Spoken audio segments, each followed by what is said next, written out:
Everyone, welcome back to our channel బస్బా world. ఈరోజు మన వీడియోలో మలై ఫ్రూట్ సలాడ్ ఎలా చేయాలో చూద్దామండి. ఇది పక్కా హైదరాబాదీ ముస్లిం వెడ్డింగ్ స్టైల్ ఫ్రూట్ సలాడ్. ప్రతి ముస్లిం వెడ్డింగ్లో కూడా కంపల్సరీ ఈ డిజర్ట్ అనేది ఉంటుంది. ఇది చాలా సింపుల్ అండి, 5 minutesలో రెడీ అయిపోతుంది. ఇంకా నేను చెప్పే టిప్స్ కొలతలు ఫాలో అయితే మీరు బెస్ట్ ఫ్రూట్ సలాడ్ని ఎంజాయ్ చేస్తారు.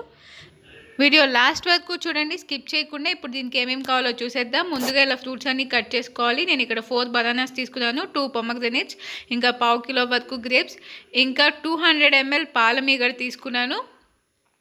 ఇంకా 2 యాపిల్ని స్కిన్ తీసేసి ఇలా కట్ చేసుకోవాలి. ఇంకా కొద్దిగా బాదం, 200 ml ఫ్రెష్ క్రీమ్ తీసుకున్నాను. ఇది మనకి బయట మార్కెట్లో దొరికే ఫ్రెష్ క్రీమేనండి. నేను 200 ml తీసుకున్నాను.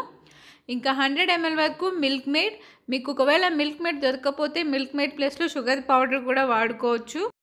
ఒక మిక్సింగ్ బౌల్ తీసుకుని దానిలో ఫ్రెష్ క్రీమ్ వేసుకుని ఇలా బీటర్తో బాగా బీట్ చేసుకోవాలి.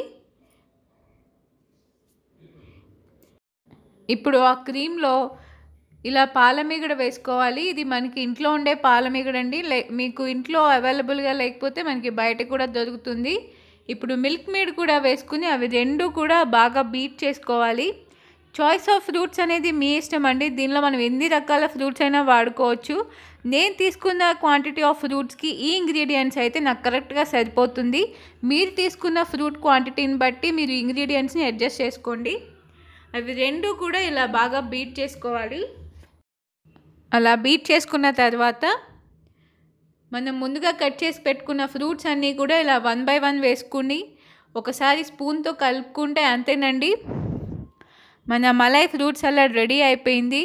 దీనిని వెంటనే కాకుండా ఒక 4-5 గంటల పాటు ఫ్రిడ్జ్లో పెట్టి అలా వదిలేయండి. తర్వాత దీన్ని తింటుంటే క్రీమీగా చల్లగా చాలా బాగుంటుంది. ఈ సమ్మర్లో పర్ఫెక్ట్ డిజర్ట్ అని చెప్పొచ్చు. ఆ క్రీమ్ ఫ్లేవర్ కూడా ఇంకా ఒక 5 to 10 minutes పాటు మనకి నోట్లో అలా ఉండిపోతుందండి. ఇంకా బెస్ట్ పార్ట్ ఏంటంటే ఇది మనకి 4 to 5 days వరకు కూడా నిల్వ ఉంటుంది. పిల్లలు పెద్దవాళ్ళు అందరూ కూడా చాలా ఎంజాయ్ చేస్తూ తింటారు. చాలా బాగుంటుందండి. ఒకసారి తప్పకుండా ట్రై చేసి మీకు ఎలా వచ్చిందో కామెంట్ సెక్షన్లో నాతో షేర్ చేసుకోండి. ఇంకా ఇలాంటి మంచి రెసిపీస్ కోసం మన ఛానల్ని తప్పకుండా సబ్స్క్రైబ్ చేసుకోండి. పక్కనే ఉన్న బెల్ను కూడా ఆన్లో పెట్టుకోండి. వీడియోకి తప్పకుండా ఒక లైక్ చేయండి. మీ ఫ్రెండ్స్ అండ్ ఫ్యామిలీతో కూడా షేర్ చేసుకోండి. ఫర్ మోర్ అప్డేట్స్ మీరు నన్ను ఇన్స్టాగ్రామ్లో కూడా ఫాలో అవ్వచ్చు. మన ఛానల్ పేజ్ లింక్ నేను కింద డిస్క్రిప్షన్లో ఇచ్చాను, ఒకసారి చెక్ చేయండి. This is for today. Thanks for watching. We'll meet in next video with one more yummy recipe.